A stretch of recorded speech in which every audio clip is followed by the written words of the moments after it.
नमस्कार बंधु, स्वागत आपनको मोर यही नुआ अध्याय को। तो आज आम ये अध्याय जानिबा कर्ण पिशाची मंत्र। आज आम ये अध्याय जानिबा कर्ण पिशाची मंत्र। तो चलतु डेरी न करी आरंभ करिबा।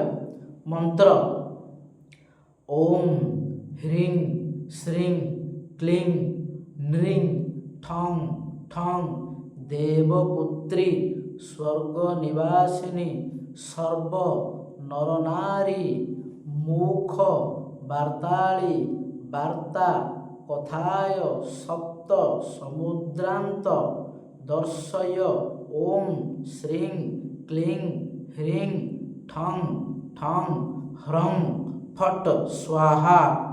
बंधु ये हला मंत्र विधि। या आम केमिति विधि करिबा चलंतु जानिबा। विधि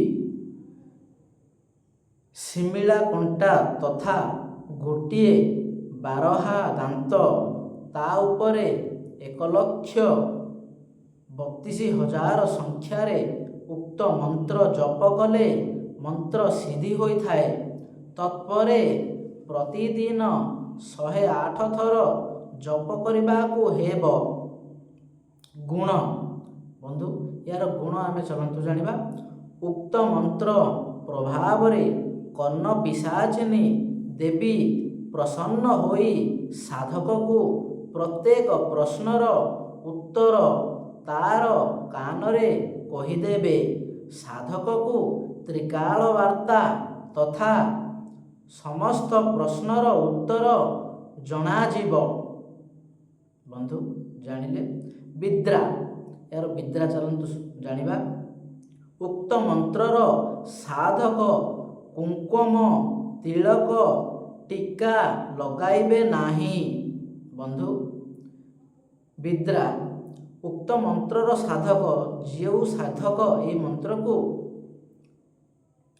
कुंकुला तिलक टीका लगाइबे नाही, जो साधक या सिद्धि करिवे से टीका लगाइबे नाही।